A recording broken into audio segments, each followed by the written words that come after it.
Hello bull trackers दोस्तों, एक बार फिर निफ्टी ने फ्रेश हाई को रिकॉर्ड किया।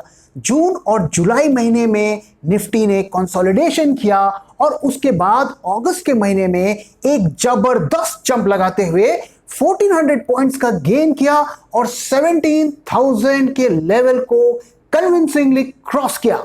तो क्यों भाग रहा है बाजार, क्या उसके की रीजंस हैं और आगे का हमारा क्या आउटलुक होना चाहिए मार्केट के प्रति, इन सभी बारे में बात करेंगे इस वीडियो में हम।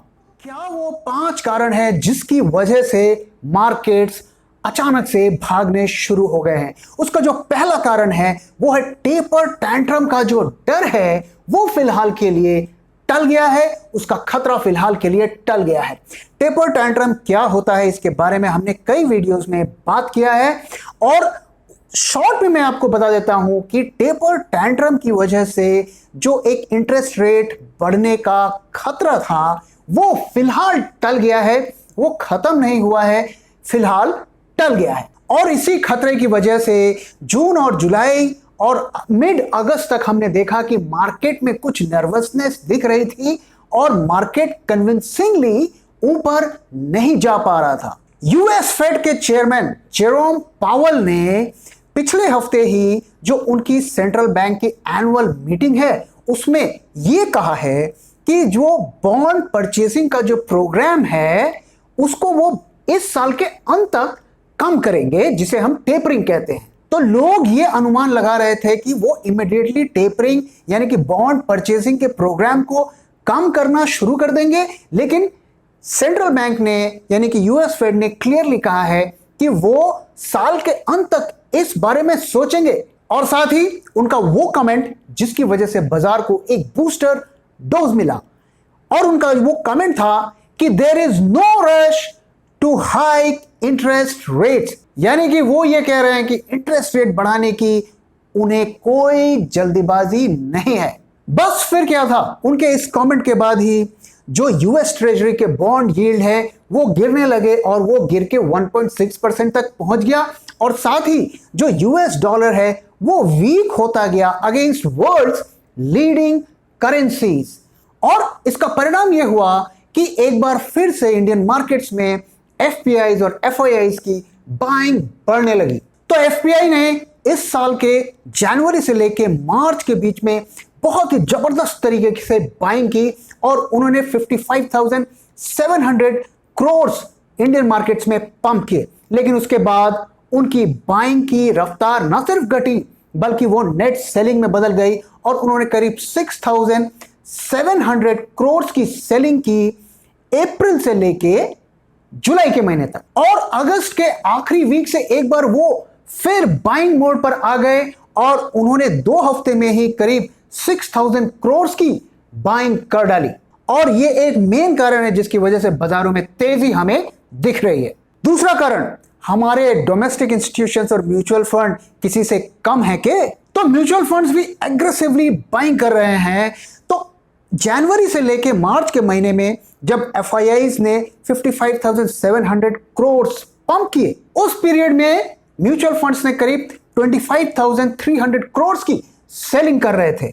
और जब अप्रैल से जुलाई के महीने में एफआईआईज ने करीब 6,700 करोड़ की सेलिंग की, उस वक्त म्यूचुअल फंड्स ने करीब 33,000 करोड़ रुपीस मार्केट में पंप किए। और यही कारण था कि हमने अप्रैल से के बाद के पीरियड पर हमने बाजार में गिरावट नहीं देखी, क्योंकि जितनी एफआईआईज सेलिंग कर रहे थे उससे करीब 5 गुना ज्यादा म्यूचुअल फंड्स बाय कर रहे थे, जिसकी वजह से बाजार न सिर्फ संभले रहे बल्कि धीरे धीरे ऊपर भी चढ़ते रहे। और अगस्त के आखिरी वीक और सितंबर की शुरुआत में हम देख रहे हैं कि एफआईआईज और डीआईआईज दोनों एक साथ मिलकर बाइंग कर रहे हैं। और म्यूचुअल फंड्स लगातार नए एनएफओज मार्केट में लॉन्च कर रहे हैं इस रिटेल सेंटिमेंट्स को एनकैश करने के लिए।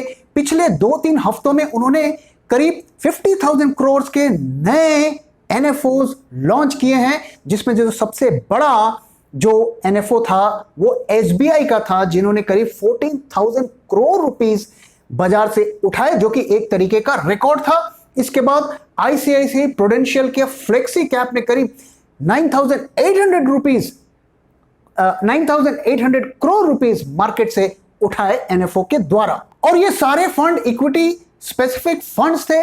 तो जब ये फंड्स इतना पैसा मार्केट से उठाएंगे तो वो बैंक में तो रखने के लिए उन्होंने पैसा नहीं उठाया था, ऑफ कोर्स वो मार्केट में खरीदारी करेंगे, जिसकी वजह से मार्केट को एक सपोर्ट मिला और मार्केट ऊपर चढ़ता गया। तो जो म्यूचुअल फंड के सेलिंग के बाद उनके पास जो उनका कैश रिजर्व कम हुआ था वो अब वापस से बढ़ता हुआ दिख रहा है, क्योंकि रिटेल सेंटिमेंट काफी हाई है और रिटेल म्यूचुअल फंड्स में भी काफी पैसा पंप कर रहे हैं as a lump sum amount और एज सिप अमाउंट। तीसरा जो कारण है वो है कि मार्केट एक नए साइकिल में एंटर कर रहा है। अगर आप स्टॉक प्राइसेस को क्लोजली एनालाइज करेंगे तो आप पाएंगे कि जनवरी से लेकर जुलाई तक जो स्टॉक्स और सेक्टर में तेजी दिख रही थी वो जुलाई के बाद उसमें हमें थोड़ी गिरावट या थोड़ा दबाव दिख रहा है।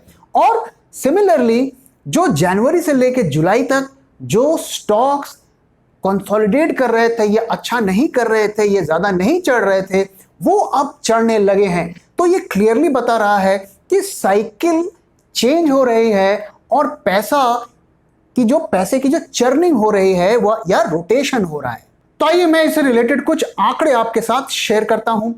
अगर आप स्टील सेक्टर को देखें तो जनवरी से लेकर जुलाई तक इसमें करीब 80% का गेन हुआ। वहीं जुलाई के बाद अगर हम देखें तो उस सेक्टर में एक प्रेशर दिख रहा है और उसने नेगेटिव रिटर्न पोस्ट किए हैं। इसी तरीके से अगर पीएसयू की बात करें तो पीएसयू जो है जनवरी से लेकर जुलाई तक 34% का गेन हुआ और उनके रिटर्न भी इस पीरियड के बाद हमें फ्लैट देखने को मिल रहे हैं, 1 या 2% अप। और यही हाल हमें आईटी और रियल एस्टेट सेक्टर में भी देख रहा है, जिन्होंने जनवरी से लेकर जुलाई के पीरियड में करीब 27-28% का रिटर्न दिया। और अगर हम उसके बाद देखें तो इस सेक्टर में उससे कम रिटर्न आ रहे हैं। रियल एस्टेट ने सिर्फ 4.5% का रिटर्न दिया है और आईटी ने जुलाई के बाद करीब 11% का रिटर्न दिखाया है। वहीं अगर हम energy and oil and gas की बात करें तो आप उसमें देखेंगे कि जो जनवरी से लेकर जुलाई तक उसमें सिंगल डिजिट में रिटर्न आ रहे थे 8, 9, 7%। और अगर आप उस जुलाई के बाद का रिटर्न देखें तो उसमें 13%, 14%, 15% तक के रिटर्न्स हमें देखने को मिल रहे हैं। अगर हम इंडिविजुअल स्टॉक्स की बात करें तो सेल का आप एग्जांपल लीजिए। सेल ने जनवरी से लेकर जुलाई के बीच में 90% से ज्यादा का रिटर्न दिया है और वहीं जुलाई के बाद उसके नेगेटिव रिटर्न्स हमें देखने को मिल रहे हैं।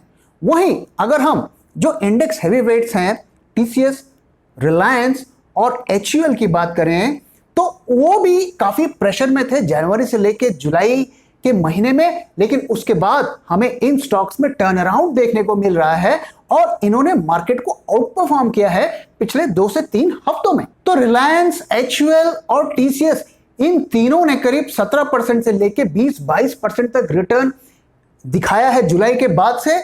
और चूंकि ये इंडेक्स के हैवी वेट्स हैं तो ये मार्केट को एक ऊपर की तरफ खींच रहे हैं। तो आखिर ये क्यों हो रहा है, ये सेक्टर रोटेशन या सेक्टर चर्निंग क्यों हो रहा है? इसका जो एक बहुत बड़ा कारण है कि जो बड़े इन्वेस्टर्स हैं वो बाजार में अब थोड़ा डिफेंसिव मोड पर आ गए हैं और वो अपने प्रॉफिट्स को बुक करके जो डिफेंसिव सेक्टर हैं उसमें पैसा लगा रहे हैं। यानी कि वो कंपनीज, वो सेक्टर जिसमें रियल बिजनेस ग्रोथ दिखता है और स्पेकुलेशन कम दिखता है। और यही कारण है कि आप पिछले कुछ हफ्तों से देख रहे होंगे कि इंडेक्स हैवी वेट्स और लार्ज कैप में ज्यादा तेजी दिख रही है compare to mid cap and small caps. और आने वाले दिनों में हमें यही ट्रेंड देखने को मिल सकता है कि ज्यादा बाइंग हमें लार्ज कैप और इंडेक्स हैवी वेट्स में देखने को मिल सकती है। तो ब्रॉडर मार्केट में क्या हो रहा है इससे रिलेटेड कुछ मैं स्टैटिस्टिक्स आपके साथ शेयर करता हूं। देखिए दोस्तों, बीएसई में एक इंडेक्स है बीएसई 500 जो कि एक 500 स्टॉक्स का एक क्लब है और इसमें अगर आप अगस्त के महीने में देखें तो उसके 2/3 स्टॉक्स जो हैं उन्होंने नेगेटिव रिटर्न पोस्ट किया है। वहीं अगर हम स्मॉल कैप मिड कैप का परफॉर्मेंस देखें तो मिड कैप ने अगस्त के महीने में करीब 1% से कम का नेगेटिव रिटर्न दिया है और वहीं स्मॉल कैप ने करीब 3% का नेगेटिव रिटर्न दिया है। और वहीं अगर आप इंडिसेस को देखें, निफ्टी सेंसेक्स को देखें तो उन्होंने 6% से ऊपर का पॉजिटिव रिटर्न दिया है। तो क्लियरली हमें देखने को मिल रहा है कि जो लार्ज कैप्स हैं, इंडेक्स हेवीवेट्स हैं, उसमें बाइंग हो रही है और मिड कैप स्मॉल कैप में सेलिंग हो रही है। जबकि मार्च 2020 के बाद ये ट्रेंड उल्टा था और मिड कैप और स्मॉल कैप दोनों में हमें जबरदस्त रैली देखने को मिली थी और मिड कैप ने करीब 150% का रिटर्न दिया इस पीरियड में और वहीं स्मॉल कैप ने करीब 200% का रिटर्न दिया। तो बड़े इन्वेस्टर्स अब स्पेकुलेशन से हटकर जिसमें रियल बिजनेस है, रियल बिजनेस ग्रोथ है, उन कंपनीज को पसंद कर रहे हैं क्योंकि मार्केट काफी ज्यादा ऊपर चढ़ चुका है और रिस्क भी बढ़ चुके हैं। दोस्तों आइए अब मैं आपसे एक और इंटरेस्टिंग स्टैटिस्टिक शेयर करता हूं और वो है एडवांस डिक्लाइन रेशियो। दोस्तों जब मार्च में मार्केट क्रैश हुआ तो उस वक्त एडवांस डिक्लाइन रेशियो काफी नीचे पहुंच गया था, 0.5 से भी नीचे। यानी कि उस वक्त जितने स्टॉक ऊपर जा रहे थे उससे दुगने नीचे जा रहे थे। यानी कि अगर 50 स्टॉक्स ऊपर जा रहे थे तो 100 नीचे जा रहे थे। और मार्च के बाद हमें एक मार्केट में रिकवरी देखने को मिली और एडवांस डिक्लाइन रेशियो कभी भी उस लेवल तक नहीं आया और वो 0.80 से ऊपर ही लगातार रहता रहा। और लेकिन एक बार फिर वो एडवांस डिक्लाइन रेशियो 0.80 से नीचे आया है, करीब 0.7273 के आसपास चल रहा है। तो ये एक और हमें इस चीज को कंफर्म करता है कि बहुत ही कम स्टॉक्स ही ऊपर चढ़ रहे हैं, ज्यादातर स्टॉक्स नीचे जा रहे हैं। तो ये जो रैली है वो बहुत ही कॉन्सेंट्रेटेड स्टॉक्स की में राइज की वजह से ही ये रैली हो रही है। और ये एक और चीज बताता है कि जो रॉबिनहुड या नए इन्वेस्टर्स आ रहे हैं ऑब्वियसली वो स्मॉल कैप मिड कैप को प्रेफर करते हैं क्योंकि उनके प्राइसेस कम होते हैं और उन्हें लगता है कि वो उसमें ज्यादा पैसा कमा लेंगे। तो उनको ये माल डंप किया जा रहा है और वो खुशी खुशी खरीद रहे हैं और बड़े इन्वेस्टर्स उसको बेचकर पैसा निकालकर उसे लार्ज कैप में लगा रहे हैं। चौथा जो कारण है वो बड़ा इंटरेस्टिंग है। जो नया पीक मार्जिन रूल जो सेबी ने इंप्लीमेंट करवाया है ब्रोकर्स के यहां, वो भी मार्केट के राइज पे कंट्रीब्यूट कर रहा है। कैसे कर रहा है मैं आपको बताता हूं। इस रूल की वजह से अब मार्जिन की रिक्वायरमेंट बढ़ गई है तो ऑब्वियसली जो ट्रेडिंग एक्टिविटी है वो कम हो गई है और इसका परिणाम क्या हुआ है कि आपकी जो डेप्थ होती है, जो आपके जो स्टॉक में कितने बायर्स और सेलर्स होते हैं, जो उसकी डेप्थ होती है वो कम हो गई है। और इसका परिणाम क्या हुआ है? इसका परिणाम ये हुआ है कि आपका इंपैक्ट कॉस्ट बढ़ गया है। यानी कि जब आप अगर मार्केट में बड़ा ऑर्डर लगाएंगे तो आपको ज्यादा पैसे पे करने पड़ेंगे और वो प्राइस को ज्यादा ऊपर तक खींच के ले जाएगा। इसे हम इंपैक्ट कॉस्ट कहते हैं। तो क्या हो रहा है, बड़े इन्वेस्टर्स बड़े बड़े ऑर्डर्स लगा रहे हैं और लार्ज कैप में लगा रहे हैं, जिसकी वजह से उनकी बाइंग की वजह से बड़ी बड़ी स्टॉक्स में ऊपर की तरफ मूवमेंट हो रही है इस रीजन के वजह से। और जैसा कि मैंने बताया, जो रॉबिनहुड्स और नए इन्वेस्टर आ रहे हैं वो स्मॉल कैप और मिड कैप को प्रेफर करते हैं, तो वो भी लिक्विडिटी में कंट्रीब्यूट नहीं कर रहे हैं, जिसकी वजह से डेप्थ जो घटी है ट्रेडर्स के कम होने से वो उसकी भरपाई नहीं हो पा रही है। पांचवा कारण क्या है मार्केट बढ़ने का? वो है ये जो हमारे इंफ्रास्ट्रक्चर बेचने का अनाउंसमेंट हुआ है। रोड्स, रेलवेज और पावर प्लांट्स, ये जो बेचने का अनाउंसमेंट हुआ है, सॉरी बेचने का नहीं, मोनेटाइज करने का हुआ है। बेचना और मोनेटाइजेशन अलग होता है। मैं आज सवेरे ही व्हाट्सएप पर पढ़ के ये आया हूं, इसलिए आपको बता रहा हूं। इसकी वजह से इंफ्रास्ट्रक्चर के स्टॉक्स में हमें तेजी देखने को मिल रही है और उसमें मेन है oil and gas, power and cement companies. अगर आप देखें तो इसमें भी हमें पिछले कुछ दिनों में रैली देखने को मिल रही है। आइए अब थोड़ा रिस्क की बात कर लेते हैं। दोस्तों, इस बुल पार्टी को अगर कोई नुकसान पहुंचा सकता है तो वो है बैंकिंग एंड फाइनेंस सेक्टर। और हमने बैंकिंग और फाइनेंस सेक्टर की प्रॉब्लम्स और कैसे वो मार्केट को नुकसान पहुंचा सकता है, इस बारे में कई वीडियोस और पोस्ट आपके साथ शेयर किए हैं। अगर आप चाहें तो उनको फिर से जाके रेफर कर सकते हैं। तो दोस्तों, इसी से रिलेटेड मैं एक और आंकड़ा आपके साथ शेयर करता हूं और वो है एनपीए के figures for retail and MSME loans. तो जो लेटेस्ट फिगर्स आई हैं वो है 7.3% ऑफ एनपीए। अगर आप इसे पिछले साल के इसी क्वार्टर से कंपेयर करें तो उस वक्त की जो फिगर थी वो 6.1 थी और अब ये बढ़ के 7.3% दिख रहा है। जबकि हम क्लेम कर रहे हैं कि इकॉनमी अच्छा हो रही है, बैंकों की हालत सुधर रही है, तो एनपीए कैसे बढ़ रहा है? और क्या ये आने वाले टाइम पर और बढ़ेगा?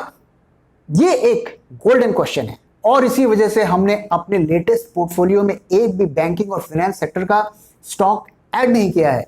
और पोर्टफोलियो की थोड़ी बात कर लेते हैं दोस्तों। अभी भी हमें बहुत सारी मेल्स आ रही हैं, मैसेजेस आ रहे हैं और वो हमसे पूछ रहे हैं कि क्या इस वक्त पोर्टफोलियो में एंटर किया जा सकता है, क्योंकि कई स्टॉक्स देखिए 20-25% बढ़ गए हैं तो उन्हें खरीदने में एक घबराहट हो रही है। तो हमारा रिस्पॉन्स ये है कि जी हाँ, कुछ स्टॉक्स 20% 25% बढ़ गए हैं और कुछ नेगेटिव में भी चल रहे हैं। तो ओवरऑल अगर आप देखें, अगर आपका लॉन्ग टर्म का व्यू है तो हमें ये 10-15% से ज्यादा वरीड नहीं होना चाहिए। अगर आप ज्यादा सेफ प्ले करना चाहते हैं तो जो सेकंड लॉट की बाइंग है उसमें अपना अमाउंट बढ़ा सकते हैं और इस लॉट में आप खरीदारी कम कर सकते हैं। तो इसके बारे में डिटेल में जानने के लिए आप हमारा पोर्टफोलियो वाला वीडियो रेफर करें। अगर कोई क्वेरीज है तो please feel free to reach out to us, we are here to help you. आइए हम इस पूरे डिस्कशन को कंक्लूड करते हैं। तो इसमें से हमारा क्या कंक्लूजन निकलता है? पहला ये कि देखिए दोस्तों, मार्केट काफी ऊपर चढ़ चुका है और हमें अपने जो कंट्रोल्स को खोना नहीं चाहिए और सोच समझ के बाजार में पैसा लगाना चाहिए। तो जब भी आप किसी कंपनी में पैसा लगाएं तो उसी कंपनी में लगाएं जिसका आपको लगता है कि इसमें कर्जा कम है इस कंपनी के ऊपर और इनके पास एक सॉलिड बिजनेस मॉडल है जो आने वाले टाइम में ग्रो करेगा और साथ ही जिसका कोविड के 3rd-4th वेव का मिनिमल इंपैक्ट पड़ेगा, जैसे कि आईटी। और आप जानते हैं कि इतने टफ टाइम्स में भी आईटी का बिजनेस चलता रहा और ग्रो करता रहा। तो आंख बूंद के पैसा ना लगाएं, सिर्फ इसलिए पैसा ना लगाएं कि अरे ये स्टॉक का भाव तो बढ़ रहा है तो हम भी इस पार्टी में शामिल हो जाते हैं और तुरंत हम पैसे कमा लेते हैं। तो पैसा लगाने से पहले कंपनी के बिजनेस मॉडल को थोड़ा समझें और देखें कि इसके अगर लोन डिफॉल्ट्स होते हैं या कोविड के केसेस ज्यादा बढ़ते हैं तो उसके बिजनेस पर किस तरीके का इंपैक्ट होगा। दूसरा कंक्लूजन ये है कि मिड कैप और स्मॉल कैप और बैंकिंग एंड फाइनेंस सेक्टर में एक्सपोजर को कम करने का सोचें और सिर्फ वही स्टॉक्स में बने रहने में फायदा है जिनके पास एक फंडामेंटली साउंड बिजनेस मॉडल है। तो अगर आप इन सेक्टर्स के स्टॉक्स में बने रहना चाहते हैं तो उनके बिजनेस मॉडल को और फाइनेंशियल्स को प्रॉपर तरीके से स्टडी करके ही बने रहने का सोचें। तो दोस्तों, इसी के साथ मैं इस वीडियो को यहाँ पे खत्म कर रहा हूँ। वीडियो कैसा लगा जरूर बताइएगा और अगर वीडियो पसंद आया है तो प्लीज वीडियो को लाइक करिए, अपने दोस्तों के साथ शेयर करिए और हमारे चैनल को सब्सक्राइब करिए। Thank you very much for your time दोस्तों। फिर मिलेंगे किसी और वीडियो में।